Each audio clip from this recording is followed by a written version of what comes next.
The other subject I wanted to bring up with you is again just some sort of people that we've both come across sort of along the years, and I've got to start that off with Seamus Graham in Ireland, because I know he was practically like a second father to you, wasn't he? Yeah, yeah, he was probably anything that I know about greyhounds that's worth knowing came from him, and we spent a lot of time together, and a lot of phone calls, but yeah, never forget him. He was very good to me, and taught me an awful lot, and not just about greyhounds either, you know. No, no, very calm man, as I recall. I got on quite well through you. You introduced me to him, and which was a great introduction, because sometimes with people like Seamus, there's a lot of people kind of want to know them for all the wrong reasons. But again, I found it very easy to talk to him after that introduction. Yeah, he was a shy man. He was quite a shy man, and he was. But once he knew you, he wasn't. You know, but he wasn't that comfortable really with people who he didn't know. But once he knew who you were, and that, he was great fun, and brilliant trainer. All he needed was the right dog. You know, that's all he needed, and that would get his attention then, and you can bet your life he'd win something big with it. You know, some of the dogs that he had were, you know, fantastic dogs. You know, Premier Fantasy and Boyne Walk, you know, dogs like them, and even Premier Fantasy's mother, Nifty Neve, and you know, going back to the dog we mentioned earlier, Ratify at Stud, a fabulous dog, and you know, out of his own brood, Barney's Girl, yeah. Marina's Tina, and the rest of them. That's right. Yeah, yeah. Marina's Tina and Tina Marina. You know, fabulous animals, and they were all around when I knew him well, and yeah, we had great sport talking about them, and being involved with them. Yeah, yeah, it was the great days. I mean, I miss him a lot. You know, I miss him a lot. There's no question about that. And but great memories. Yeah, the other one, as I said, quite appropriate. Talking about the Irish Derby winner, of course, was Matt O'Donnell. Again, I know you were quite close to Matt, weren't you? Yeah, yeah. Not as close as Seamus, but I knew Matt very well, and dealt with him an awful lot of times, and had a lot of dogs from him. You know, fantastic trainer. You wouldn't see dogs in better condition than Matt O'Donnell's. They were unbelievable, the condition, but he worked them very hard, you know, and but they look magnificent. Great trainer.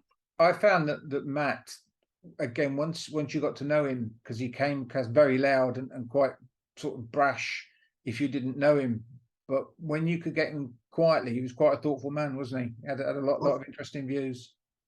Oh yeah, yeah. He was he knew his job, that's for sure. But yeah, he was different to Seamus in that way. Yeah, yeah. Like I said, Seamus very shy kind of fella, but yeah, Matt was a great trainer. No question about that. Hard, you know, even if you got a dog off who was a hard act to follow, make no mistake about that. You know, but that was just down to him, and being so good at his job. Yeah. Would there be anybody else that you think back over years that have been kind of an influence on you, or people that you've learned from? Well, I know when I first started in the license game, and you know, because I used to go to Nottingham a lot, you know, virtually every Monday, and that you were always bumping into Charlie Lister, you know, and he had some fabulous dogs, and you you watch what he's doing, you know, and you want to learn, you know, and there's no better people to learn from is the likes of them and Seamus, Matt O'Donnell. You know, they were the people that you wanted to. They were the successful people, and so they're the ones to watch. And you watch what they do. You don't even have to ask them, although they would be helpful if you did ask them. You know, but just watch what they do and how they prepare their dogs in terms of. Charlie was one for a lot of solo trials, mainly sprints, and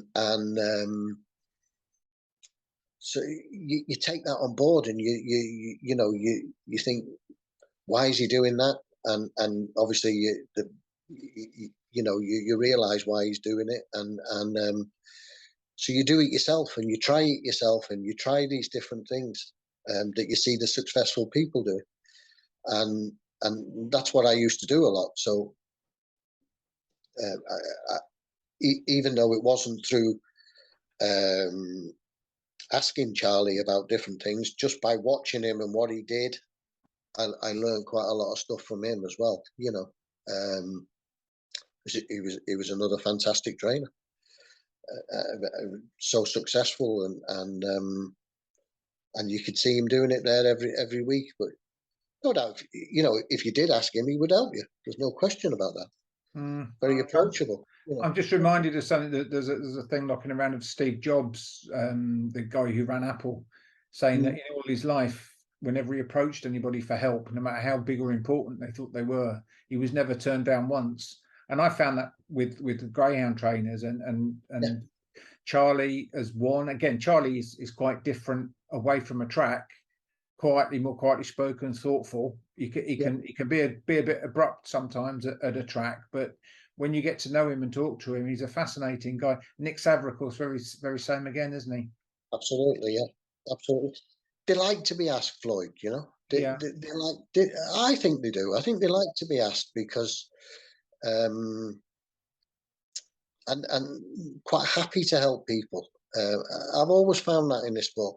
I've never asked anybody in this sport that's, you know, for help or advice that they've told me to do one, you know, and it's never happened. They're always been helpful to you, and young people starting off now, and that they should, you know, take that on board and approach these people and ask them, you know, the lads that are around at the minute, the top trainers, Mark and Patrick, you know, Rab, people like that, ask them. They'll only be too happy to help you, I'm sure. And they'd be glad you asked them, you know. They should do it. In terms of sort of the overall sort of politics of the industry, obviously it's changed a lot in our time in it. How do you see the game now? I mean, will you continue to have any interest in it? Will you, even though you're not training, will you still sort of follow results, or will you walk completely? Oh no, I'll always follow it. Oh, it's been a massive part of my life, you know, and always follow. But it has changed a lot. Like the area where I'm in now, you know, Lancashire, and that, this was a hotbed of tracks, and even though most of them were flapping tracks, and there isn't a single one now, not a single one in Lancashire, and that's a great shame, you know, because there was a very big doggy area, and it's all gone with Bellevue going, and in them days when I first came into it was the NGRC then, of course, and all these tracks had a marketing department, and they used to market, even, you know, an A7 and A8. They were always looking for local sponsors for these races. As soon as the bags came in, first thing they do is get rid of the marketing department, and none of the tracks had one. It was a save in it, so they had money coming in from the bags, and they had, and that was giving them money, and then they get rid of the marketing department, that saves them money. So it's you know, it's a win-win for them, promoters. But now it's a completely different game. And you know, who would have ever thought when I started out that we'd be racing at 8 o'clock in the morning? It's just unbelievable, really. But and very little racing at night. You know, most of the racing now is done in the daytime, and it's very hard for trainers to be, you know, getting to these meetings. Traffic's an awful lot worse than what it used to be years ago, and trainers' job's not easy anymore, and they don't really get enough credit for that, really, for the job that they do, and I think there should be more help for them, and you know, we're living in times now where it's all about greyhound welfare, and very important. There's no question about that. Very, very important, and everything that's been done for the dogs, I'm totally behind it, 100%. But I think there should be some trainer welfare out there as well, you know, because these lads are doing, not just the trainers, the Kenlands as well. They're doing a very hard job, very demanding job, and at times they're not given the help that they should be given. And I've never known people, you know, approach me and you know, things okay, and any problems, any issues, and you know, and you know, maybe the odd time, but not on a regular basis. You need to be talking to these people and giving them all the help that they can, because it's very difficult, and we're coming into even tougher times now. You know, with the cost of living, etc.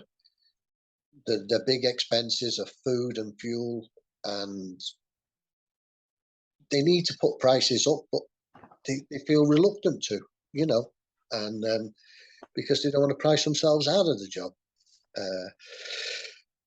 But it would be good if there was, if they did sort of did more for trainers, and especially racing officers. You know, they can be, they can make or break a trainer, you know, and they're not always the most user friendly kind of people, but I think they need to improve in that area. That's how I see it anyway. You know, because I see a lot of trainers out there getting you know, rough times from some of these officers, and there's no need for it. No need for it at all. And they're doing tough jobs.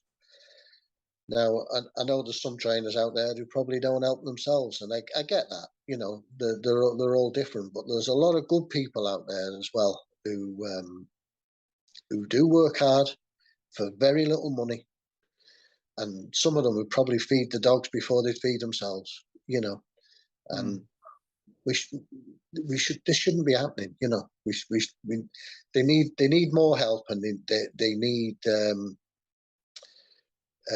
Especially racing officers, I feel, to think more about what they do for them, and instead of punishing them for little or nothing that they've done wrong. You know, that's the way I would like to see things that I would like to see happening. Yeah.